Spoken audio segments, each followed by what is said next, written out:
Dois, um. Bom dia para quem é de bom dia, boa noite para quem é da boa noite e boa tarde. Se você veio assistir mais um Bate-Papo Mayhem, e hoje a gente vai falar de runas e Telema, mas a gente tem uma novidade massa, que na última entrevista eu falei com o Thales, né, que está coordenando a Eclésia Babylon. E aí muita gente perguntou assim, pô, mas a Eclésia pode entrar mulher? Não pode entrar mulher? E a gente falou assim, pô, então vamos trazer uma mulher para entrevistar também. Mas tem pouca na Telema, mas elas são muito gente boas. E aí a gente vai começar a chamar elas para falar um pouquinho do ponto de vista das mulheres dentro do ocultismo, né? O que acontece, como é que havia o caminho, tudo. E hoje, nossa convidada, né, para estrear esse ranking, eu espero estar trazendo muito mais mulheres aqui para o programa, da Eclésia Babylon, Germânia Gonçalves. Tudo bem, Germânia? Como é que você está? Tudo bem, Marcelo. Tô joia e tô um pouco nervosa, mas vamos lá, vamos conversar. Eu tô na Eclésia Babylon há pelo menos um ano, né? Não sou a única mulher e fico muito feliz quando eu tô vendo mais mulheres chegando. Logo temos pelo menos mais uma sacerdotisa e isso me deixa muito feliz, porque Telema carece de mulheres, né? E quando a gente vê mulheres chegando, dá aquele quentinho no coração, né? Né? Maravilhoso. Bom, você já conhece como funciona o programa, né? Então, a primeira pergunta, a galera quer saber da sua jornada, né? Então, como é que você chegou na Eclésia Babylon? Antes da gente começar a gravar aqui, a gente já subiu uns clipes de música hardcore, assim, super bem produzido. Então, essa jornada foi muito louca, né? Eu pergunto assim, você era pequenininha, ia lá na igreja fazer a primeira comunhão e tal, e aí, depois de 10 anos, está gravando o clipe de heavy metal no Eclésia Babylon e Telema e tal, né? Como é que isso aconteceu? Olha, eu comecei a cantar assim desde que eu entendo por gente, e eu acho que meu primeiro contato com algo que fosse me aproximar da espiritualidade foi também bem pequena, né? Minha família, a minha avó materna, ela era médium de Umbanda, e eu tinha uma tia também duas tias que eram médiums de Umbanda, e eu ia muito ao cemitério com elas. E eu chegava no cemitério, eu conto isso dando risada, né? Eu chegava no cemitério, eu pegava os santinhos da igreja e brincava de casinha, cultura. Então, assim, o meu contato com a espiritualidade já começou aí. Um belo dia, uma tia minha foi num terreiro que não era dia de gira, mas ela foi ser atendida e me levou, eu era pequenininha. Aí vi uma casinha bonitinha, achei que era casinha de boneca, saí correndo para a casinha, na hora que eu chego lá, dou de cara com estátua gigante de Tata Caveira. Fiquei encantada com Tata, saí correndo, eu fiquei parada na grana. Então a coisa meio que começou por aí. Só que quando eu era criança, assim, eu fiz catecismo, ia na igreja católica, coroei Nossa Senhora, e depois a minha mãe acabou indo para a igreja neopentecostal e acabou me levando, só que eu não gostava, porque eu ia e não sentia nada. E assim fui até a adolescência. E na adolescência comecei a me interessar por de novo não, né? Comecei a querer ver justamente tudo aquilo que na igreja falava que não podia, eu queria saber. E aí eu comecei a pesquisar do possível, porque na época não tinha internet disponível assim. E aí eu conheci a Wicca e eu quis aprofundar mais, e daí eu fui conhecendo a bruxaria. E eu lembro que ali por 97, 98, eu já tinha internet e eu fui pesquisar umas coisas sobre ocultismo, porque eu queria conhecer, né, o que eram as coisas do capeta da igreja e conhecer o ocultismo e queria entender melhor da bruxaria, da onde que tinha vindo, o que era aquilo que eu gostava tanto. E aí eu achei um site falando sobre Telemann. E aí fui pesquisar quem que era o tal do Aleister Crowley.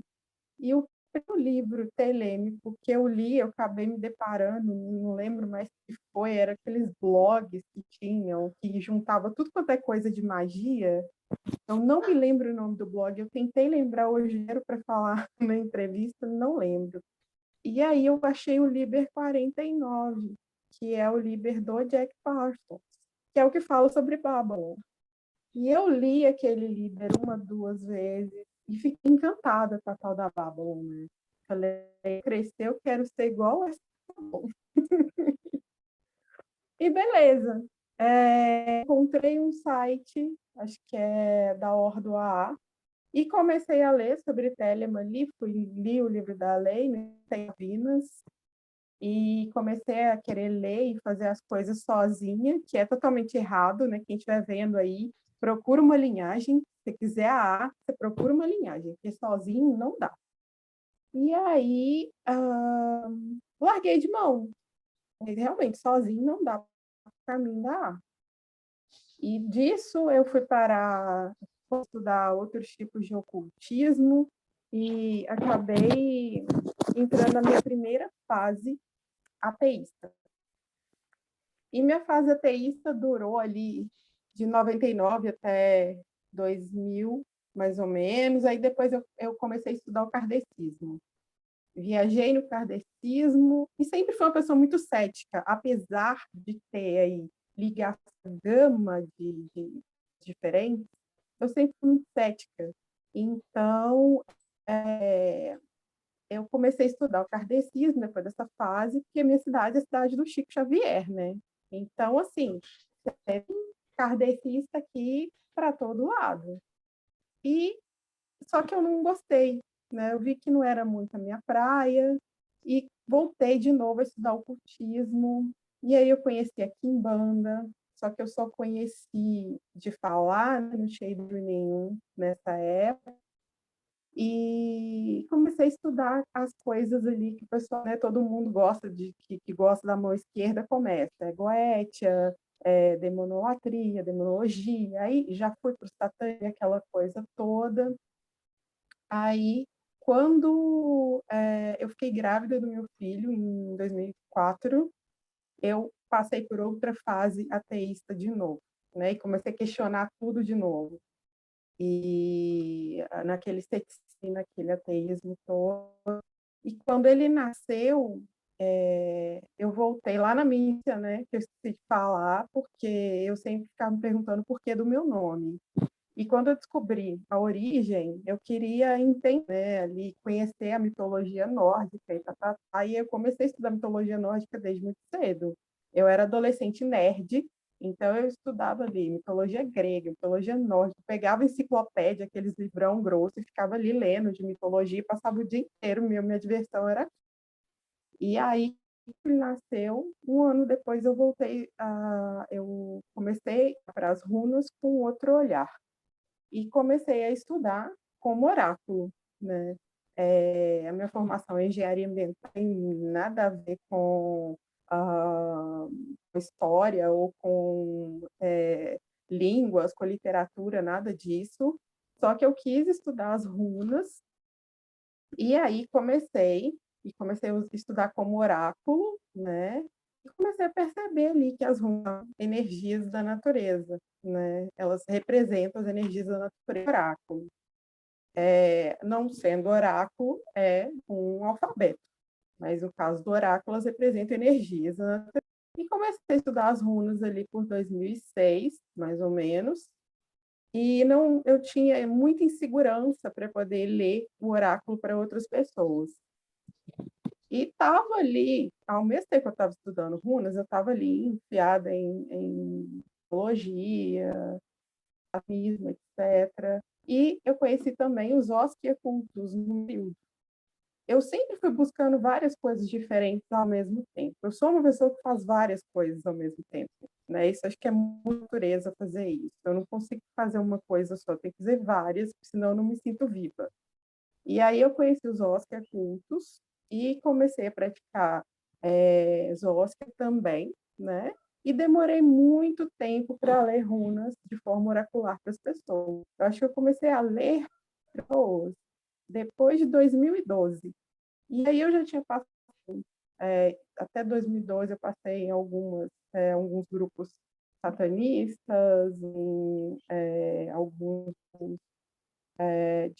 inclusive satanismo anticósmico. E aí, em 2013, eu conheci a Kimbanda e também conheci um grupo de magia do caos, né? Eu tinha conhecido os mas eu não conhecia a magia do caos. Aí eu conheci a magia do caos, gostei um pouco, falei assim, eu acho que eu vou fazer esse negócio também. Só que aí eu comecei a me interessar mais pela Kimbanda.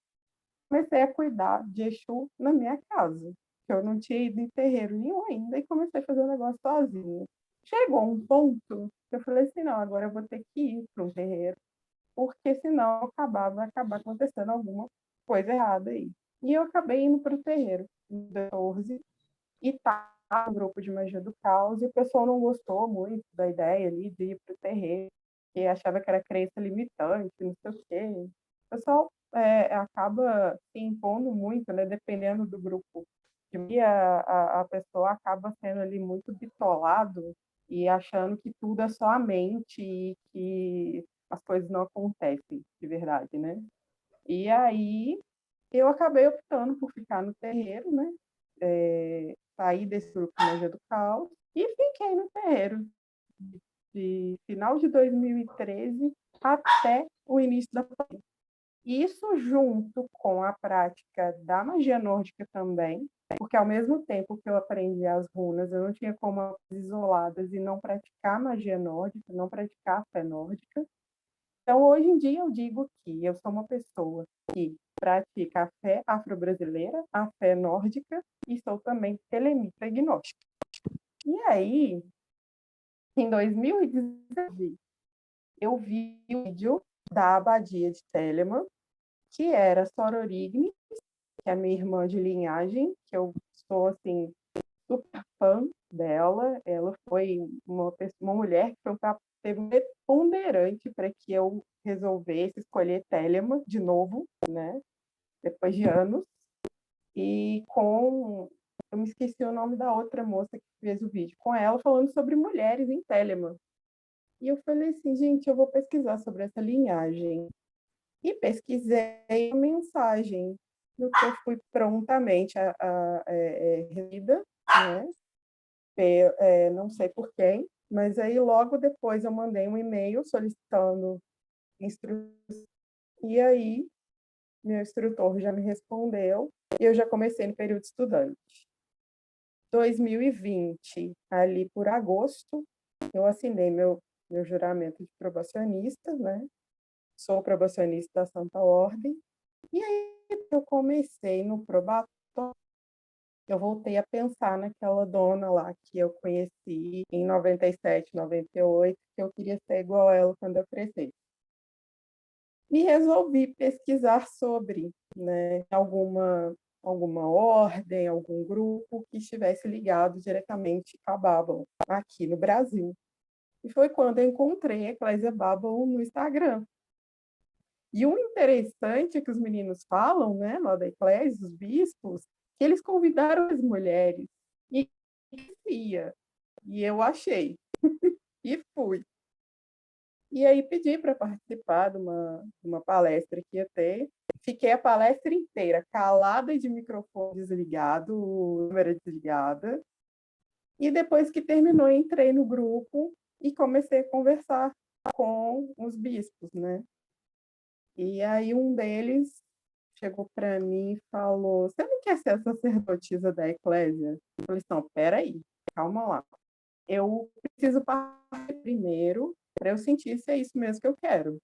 E aí comecei a participar, né, auxiliar na construção de rituais, na sugestão de postagens, na sugestão de temas para poder serem falados nas palestras, inclusive dei palestra e tudo, a gente escreveu textos, até fazendo uma correlação ali de Freia, Friga e Babylon, né, da essência da divindade em si. Se a gente for falar disso aqui, já vai render mais outro programa, né, que é uma visão atual mas que acaba que abarca, sim, ali a personalidade bábalo entre Freia, Friga e Valquírias, Dízir, que são os espíritos femininos, e por aí vai.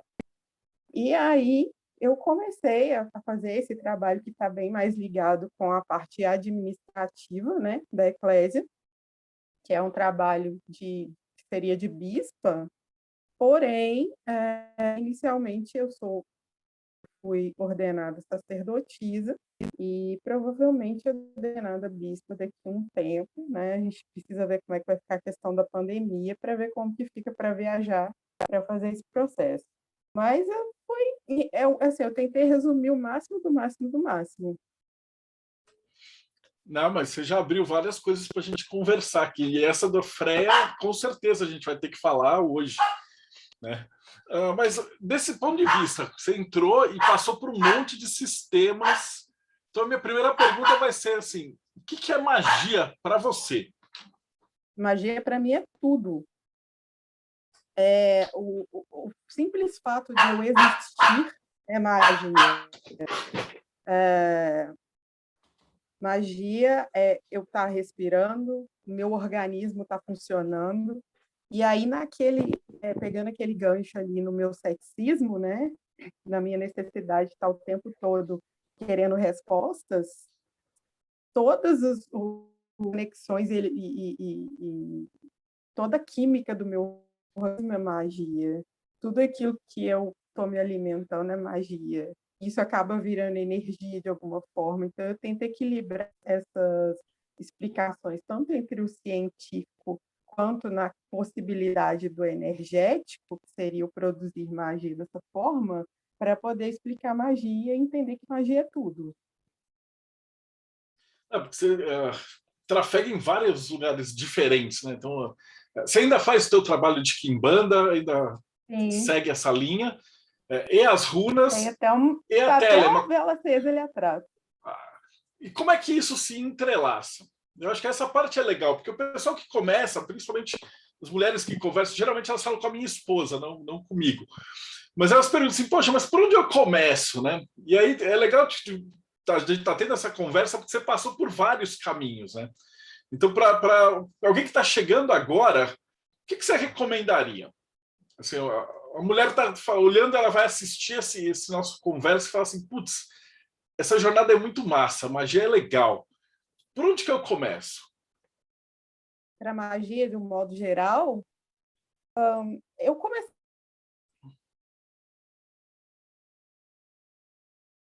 Aos Illuminati.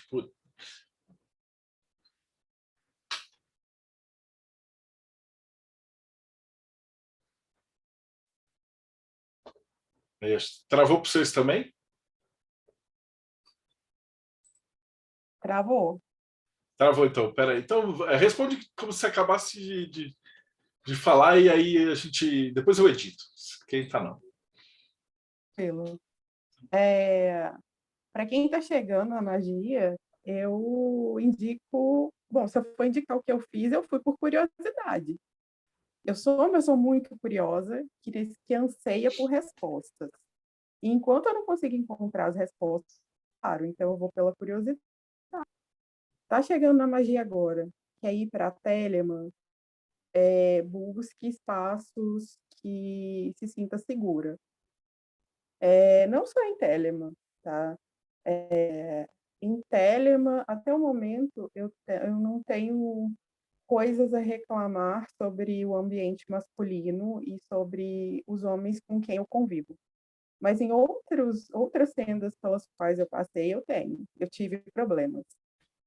Tenha cuidado com quem você está dando, né? Tenha cuidado no momento de a sua vida para pessoas, não só para homens, tá, gente? A gente não vou falar que é só homem que é abusivo, né? Existe mulher abusiva também. E isso também a gente encontra na magia. Então, tomem cuidado com quem vocês abrem a vida de vocês, né? Mas busquem por ambientes seguros para a mulher, se for a mulher, né, no caso. Mas qualquer pessoa, busque por ambientes que você se sinta bem e seguro. E a sua energia, né, o seu instinto, ele vai te mostrar que aquele ambiente é real. Não sejam teimosos ou teimosas. né? Se o seu coração, se a sua energia te demonstrar que ali não é seu lugar, segue sua vida. Oh, maravilha. Eu vou começar, então. Eu estou com as perguntinhas anotadas, né? Para quem está chegando agora, o que é runas? Você falou que você trabalha com runas e mitologia nórdica. De onde veio esse oráculo? Como é que ele funciona? Então, eu inclusive dou aula de runas, né? Eu tenho um curso que se chama Runa Sofia, que nasceu durante a pandemia, né? A gente passa aí por um momento em diversos aspectos, mas em outros aspectos a gente acabou conseguindo desenvolver coisas que, se não fosse a pandemia, não teriam surgido. E as runas, elas são um alfabeto, né? Eu trabalho com as runas do Elder Futhark, Igor Futork, né? Que são um alfabeto lá da região da Escandinávia, povos nórdicos, e que é um alfabeto que foi descoberto ali, entalhado em pedras, né? E ele é estudado a partir desse entalhe, só que desde determinado tempo, determinado período histórico, ele começou a ser utilizado como oráculo. Isso é mais moderno, né? Se utilizavam runas para magia, ok, no passado, mas como oráculo ele começou a ser utilizado há bem menos tempo, né? Mas e esse alfabeto, na verdade, as runas, né, elas são um alfabeto e que eu utilizo como oráculo. Então, cada runa, sendo vista como um oráculo, cada runa significa ali uma energia da natureza diferente. Então, no jogo oracular, a gente vai combinar essas energias, só que é impossível jogar runas sem conhecer história, mitologia e mesmo a parte da natureza daquele local, porque senão você vai se perder completamente. Então, no meu curso, eu não vou falar só sobre os significados de cada pedrinha. Isso aí você acha em qualquer livro, né? Eu misturo até conceitos de engenharia ambiental, de climatologia, de biodiversidade, para poder explicar, para aprofundar em cada significado de cada pedra, de cada símbolo, né? Essa era outra pergunta que eu ia te fazer, porque como engenheiro ambiental, você vive indo para o meio da floresta, né? E como é que foi a tua relação com as runas dentro da floresta, a hora que você chegou lá? Pode contar um pouquinho para a gente se é alguma runa em específico? Fala assim, porque geralmente o pessoal não conhece muito runas, então dá um exemplo para a gente, tipo, uma runa, o que ela significa e como é que você sentiu ela, tipo, dentro da floresta? Hum, deixa eu pensar. Vai para a natureza, você vê em todos os lugares, né? Porque como são símbolos, é muito fácil você olhar para uma árvore e ver lá vários risquinhos lá formando runas, bind runes. E eu diria que uma das runas que eu poderia dizer que eu senti muito forte no meio da natureza seria Algiz ou Elhaz, que é aquela que o pessoal hippie usa em vida. Só para o pessoal entender, eu acho que eu estou sem runas por aqui. Eu estou com um aqui perto, mas não vai dar para ver daí. Não. Seria ela, e é a runa do ar, né? Mas ao mesmo tempo, você pode imaginar ela como uma runa de uma árvore, né? De braços abertos, assim. Então, essa seria uma. É, eu poderia dizer que eu sinto muito forte, por exemplo, se tiver uma tempestade com ravão, eu vou sentir muito forte Turiçás, né? E eu Turiçás de uma maneira muito peculiar minha, que tem gente que diz que Turiçás é o martelo de Thor. Eu não consigo ver Turiçás como martelo de Thor se ela foi o mecanismo que ele utilizou para afastar os gigantes de Asgard. Eu vejo Turistaz como o ato dele bater o martelo e dar o trovão e o raio. Vai ter gente querendo me matar por causa disso, mas é a forma que eu vejo. Então, quando eu vejo vontade e eu vejo esse tipo de situação, eu vou sentir a energia ali de proteção muito forte. Ou se, por exemplo, estiver chovendo granizo, eu vou parar tudo que eu estiver fazendo e vou começar a fazer um Galdra para Loki, para transformação. Com certeza. Galdra é magia rúnica cantada, né? Eu vou sair na chuva e vou cantar. Não, não tem essa de que os caras vão reclamar, porque a maioria dos caras que eu entrevisto, o cara manja de runas ou estuda runas, estuda só isso. E o legal dos convidados é que cada um tem uma visão única. E como você passou dentro de um terreiro, dentro da engenharia, dentro da floresta e dentro da runa, você vai ter a tua visão, que é muito foda. E além de tudo, o negócio de cantar. Desculpa, você poderia explicar um pouquinho mais o que é esse Galdra? Galdra, Galdra, ou Galdra, Galdra, Galdra. é magia rúnica cantada. Eu quero do intento, daí eu vou pegar ali uma, duas, três ou mais e vou cantá-las, eu vou entoá-las. Eu não preciso necessariamente cantar, eu posso simplesmente entoar com a intenção mágica daquilo que eu quiser. Aí eu falei da Hagalaz, né, da Hagal, que eu faria isso para Loki, porque o granizo é uma situação totalmente inusitada. Loki é a divindade que produz a transformação, por mais que seja o trickster da história, mas ele está ali em todas as transformações que aconteceram por causa do Loki. Ele teve que ir lá e fazer uma bagunça e mudarem. Então, eu pego uma runa já de transformação e vou fazer esse Galdra. Gente, não façam isso em casa, tá? Não mexam com Loki. Não faço o que eu faço. Eu ia falar para você mexer com Hagalaz em casa sem ter uma firmeza de quimbanda montada. E como é que você trouxe essa parada para a música? Isso veio antes ou apareceu depois? Como é que isso... Fala um pouquinho da tua banda. A gente estava assistindo os clipes, eu vou deixar o link embaixo. São massa, mas de onde veio essa ideia também de trazer a música para a parte da magia? Então, eu acabei levando para a banda, né? A verdade foi essa, para minha banda atual.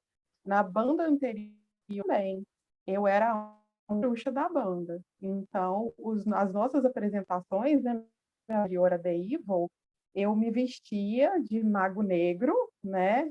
Ficava uma figura totalmente andrógena no palco, ninguém sabia se era homem, se era mulher, porque eu fazia todas as vozes, né? Do grave ao agudo, usava uma máscara com o rosto todo coberto e fazia um ritual no palco. Cada apresentação nossa era um ritual de magia do caos que eu fazia, e usando diversos elementos de magia. Eu estou falando isso agora aqui pela primeira vez, tá? Eu nunca tinha falado sobre isso antes.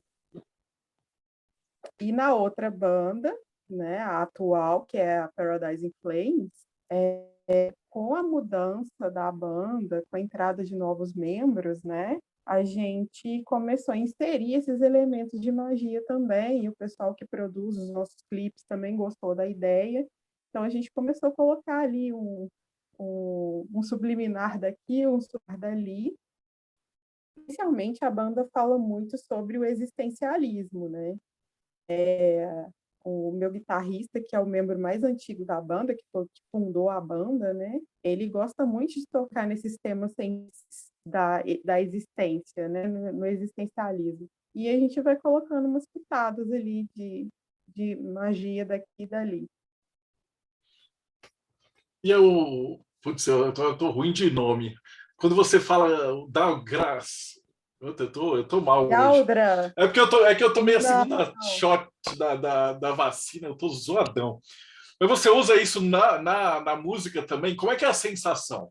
Tá no palco e fazer a não uso evocação. Galdra, não uso Uau. Galdra em nenhuma das bandas, nunca usei. Mas se algum motivo, pô, ia ser massa.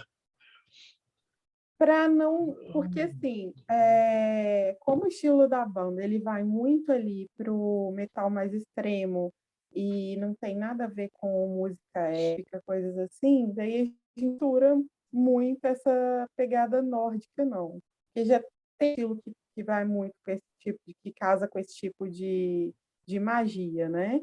Então, eu uso muito ali elemento de caos, de Zostia, de Telema mesmo, né? A gente fez uma música agora que vai sair com CD em novembro, né? Acredito que vai sair em novembro, que eu peguei um ritual telêmico e fiz um coral nele. Caramba. Eu acho muito legal essa parte. Eu sou muito fã de música e magia porque eu sou um nó cego para essas coisas. Parte de arte. Então eu gosto de entrevistar gente que tem esse dom, né? E voltando um pouquinho aqui para a Telema, como que está sendo o trabalho da Eclésia? Como é que você tem sentido? Eu conversei com o Thales, quem estiver acompanhando pode ver, foi a entrevista anterior, umas duas anteriores a essa, eu vou colocar o link aqui embaixo também. E ele apresentou a história da Eclésia, muito massa, e a gente já combinou, o Tal Nahashi vai dar entrevista para a gente, mas eu queria ver como é que é do teu ponto de vista, né? Num lugar que, quando ele mostrou para a gente, só tem tal, isso, tal, é só homem. Então, como é que você enxerga esse ponto, assim, entrando no caminho masculino? Eu sempre tive muito inserida em muitos ambientes com muita masculinidade, né?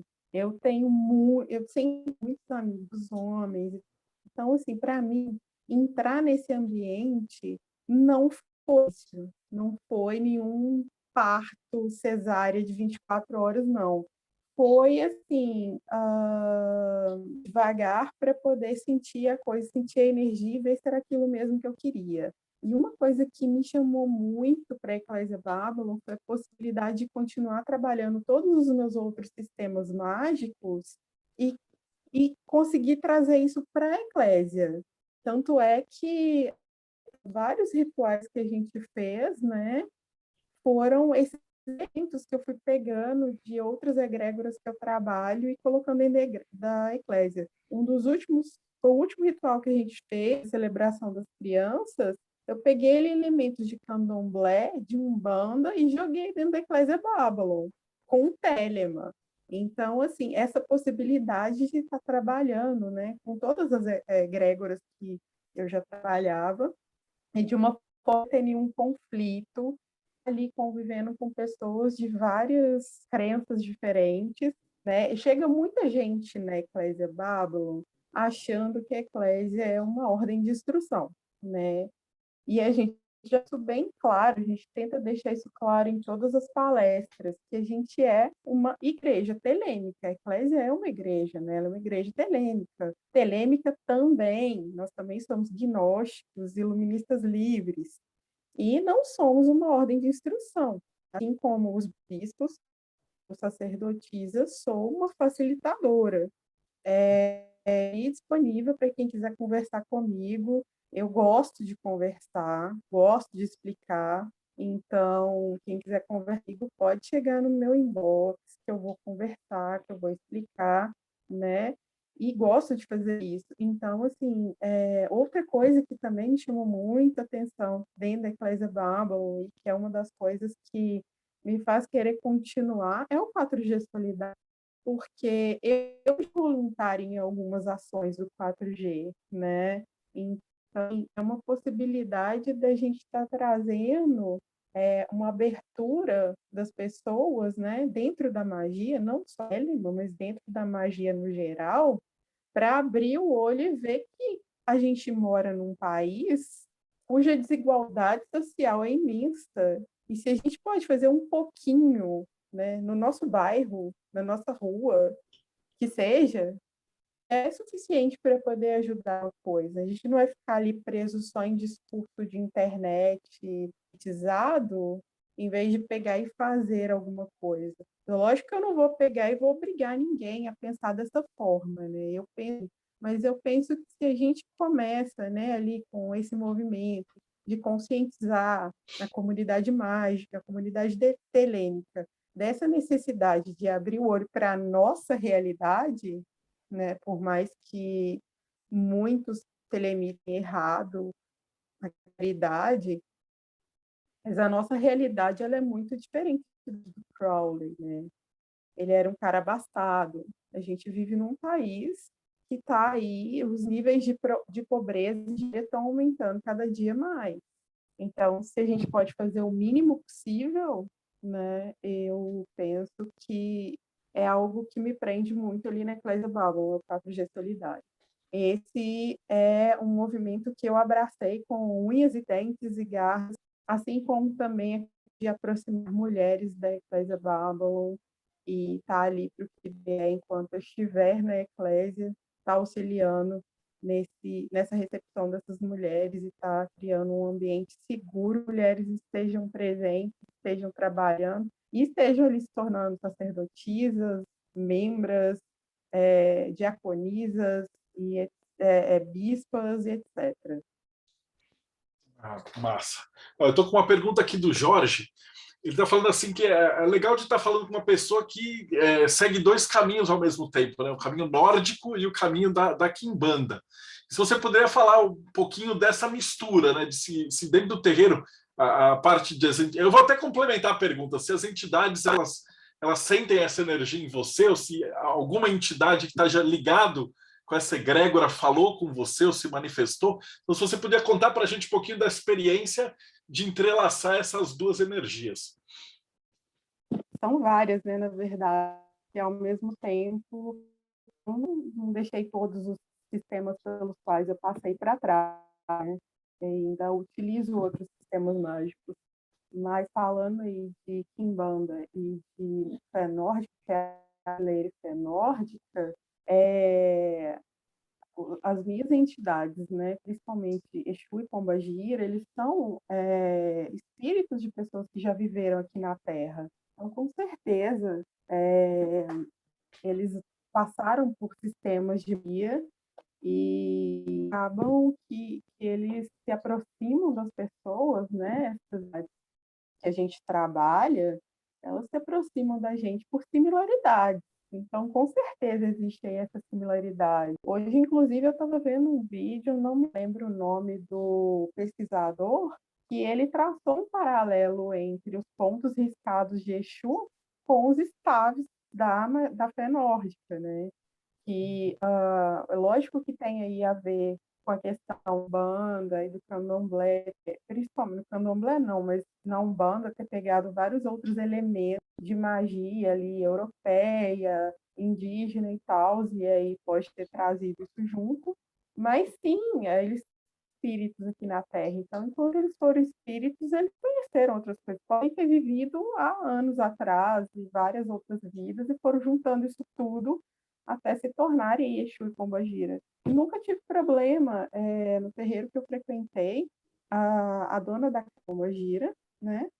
Ela me falava, moça, você não pode deixar de jogar runas, você é bom. Inclusive, no futuro, você vai ensinar. E eu ficava adiando, né, esse ensinar. E eu falava sempre comigo, não, você tem que cuidar das suas outras entidades lá do outro lado, né? Ela chamava de entidades, mas são as divindades, né? Que eu tenho proximidade, por exemplo, Tyr, Odin, Freia, e os espíritos também, né? Os espíritos femininos, astrais. Então, ela sempre falava isso. Então, assim, o terreiro, ele era de uma umbanda, um bandomblé, na verdade, esotérico, né? E foi lá que eu recebi vários fundamentos, etc., dentro dessa lá dentro dessa casa, né? Eu recebi vários fundamentos. Então, assim, dava para trabalhar junto esse tipo de magia, né? Justamente por conta dessa questão dessas entidades já terem vivido aqui. O importante dessa pergunta é porque Não sei tem se eu muita gente que respondi. acha que... Eu não sei se eu Deixa eu respondi a ver se ela pergunta, né? fala... Ela falou que respondeu. Que é importante ter esse tipo de visão, porque tem gente que fica com esses negócios que tipo a egrégora conflita e dá choque de egrégora, essas besteiradas. E agora eu estou entrevistando uma galera que tem trabalhado com sistemas diferentes. E a gente prova E que agora eu vou funciona, né? lançar a polêmica. Eu vou lançar a polêmica, que eu não acho que é polêmica, mas que tem gente que acha que é. A egrégora nórdica trabalha bem com qualquer outra egrégora. E Eu também digo acho por que quê. trabalha. E digo por quê. historicamente falando, o povo nórdico, por onde eles passaram, eles pegaram daquela cultura e deixaram da deles.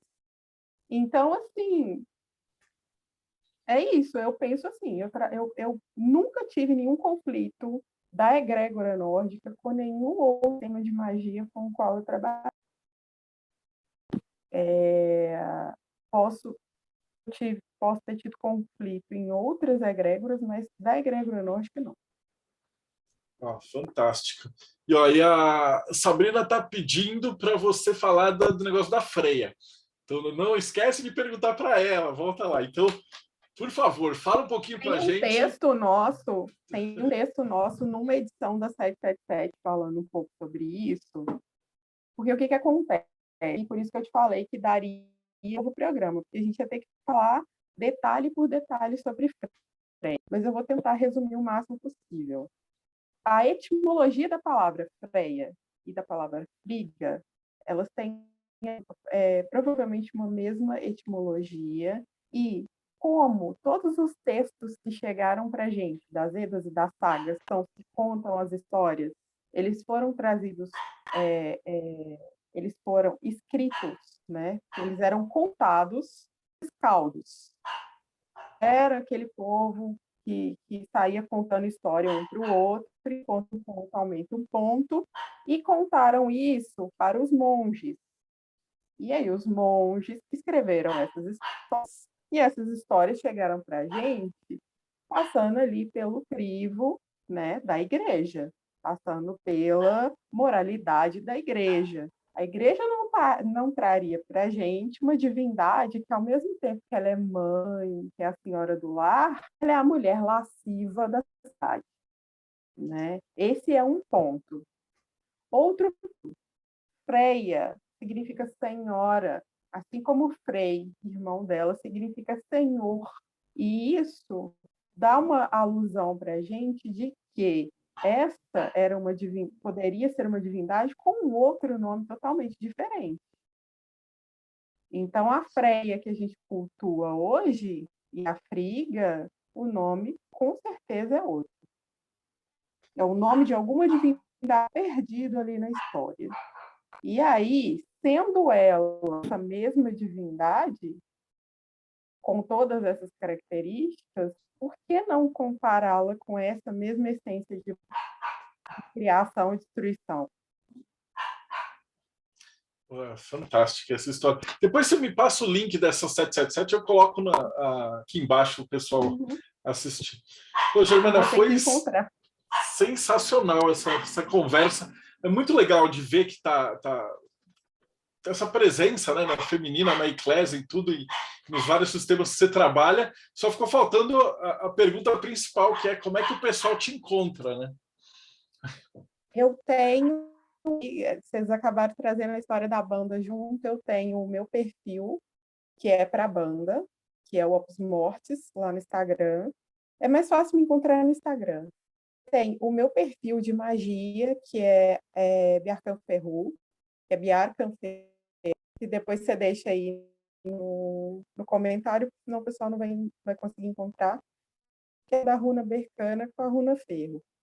Mas eu escrevi desse jeito e tem gente que tem dificuldade para encontrar. E tem o perfil das artes, tem alguns aqui atrás, que é a Arte da Bruxa 156.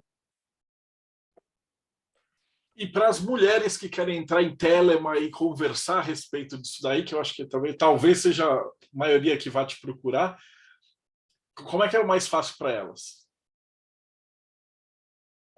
É preferível em contato pelo Biarcan Ferru, que eu fico mais tempo por lá. Maravilha. Pô, Germana, brigadão mesmo, foi sensacional a nossa conversa. E obrigado a vocês que assistiram também. E eu vou já abrir a câmera aqui para a gente conversar e vou só despedir do pessoal lá do YouTube. Então, para vocês que assistiram a gente até agora, não esquece, dá like, vai lá no canal da Germana, assiste os clipes que são muito massa e dá um like no Eclésia, segue a gente e a gente se vê no próximo Bate-Papo Mayhem.